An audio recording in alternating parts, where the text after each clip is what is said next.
নমস্কার বন্ধুরা, নতুন রেসিপিতে আপনাদের স্বাগত। আজকে আমি আবার একটা অন্যরকম রেসিপি নিয়ে এসেছি।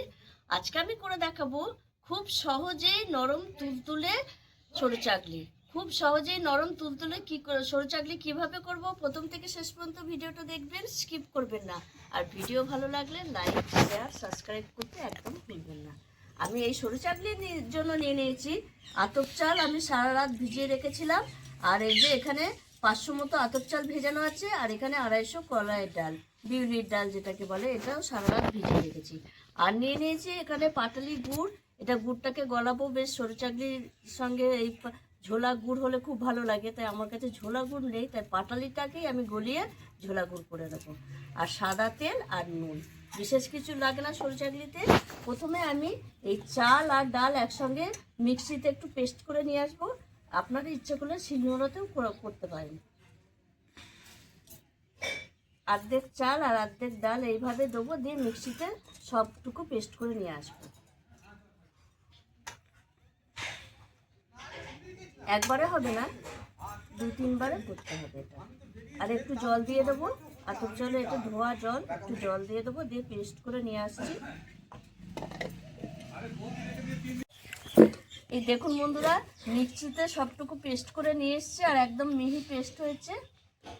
এই পেস্টের মধ্যে ঢেলে দেবো একবারে, দিয়ে এতটা মোটা তো সরু চাকলি ভালো লাগবে না, একটু পাতলা করে নেব।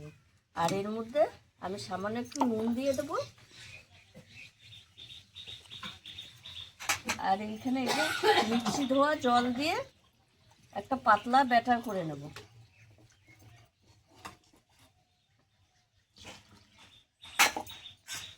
একটা হুইক্সের সাহায্যে এইভাবে আমি একটু গুলিয়ে নেব ভালো করে।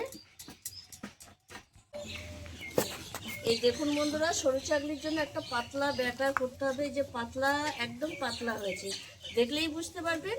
এই দেখুন, একদম আঙুলের ইয়েতে এরকম একটা ব্যাটার হবে। আর হয়ে গেছে এই ব্যাটারটা।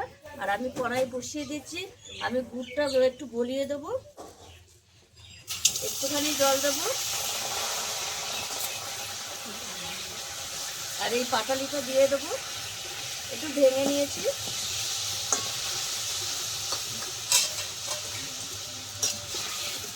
এইভাবে গুড়টা আমি গলিয়ে একটু পাতলা করে নেব। এই তো দেখুন বন্ধুরা, গুড়টা আমার গলানো হয়ে গেছে, আর কত সুন্দর। এই দেখুন পাতলা, আর এটা ঠান্ডা হলেই চিটচিটে হয়ে যাবে।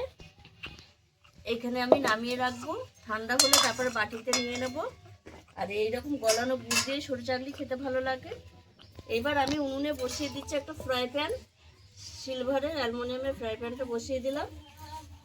এই যে আমি একটা শসা পাতা তুলে নিয়েছি। এইবার আমি এইখানে সাদা তেলটা এইভাবে দিয়ে দেব ফ্রাই প্যানে। বেশি দেওয়ার দরকার নেই, এটা জাস্ট একটু দিলেই হবে। প্রথমে এটা একটু দিয়ে দিলেই হবে, তারপরে না দিলেও হবে।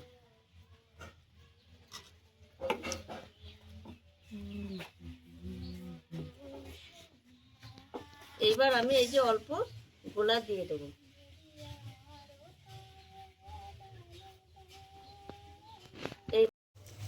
এই দেখুন বন্ধুরা, এই ফ্রাই প্যানে ভালো উঠছিল না, ওর জন্য আমি ননস্টিক এনেছি। আর দেখুন, দেওয়ার সঙ্গে সঙ্গে একদম চারিধার এই দেখুন একদম উঠে এসছে। এবার আমি তুলে নেব, আর হয়ে গেছে। এই দেখুন, এবার আমি একদম পাতলা কাগজের মতো এবার তুলে নিচ্ছি।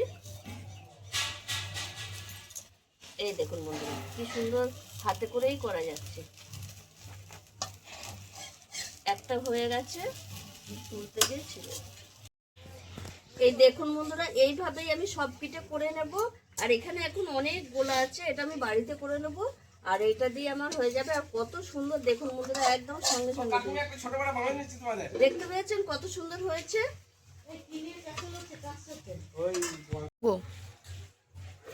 দেখুন বন্ধুরা, কত সুন্দর হয়েছে সরু চাকলি, আর একদম নরম তুলতুলে সব।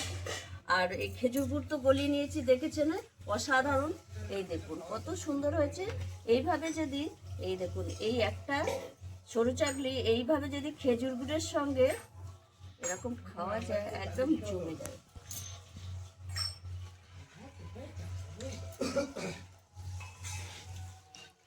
দারুণ লাগবে, একদম নরম তুলতুলে। আর কড়াইটাকে ফেলে, আর খেজুর গুড়টা অসাধারণ গলানো হয়েছে।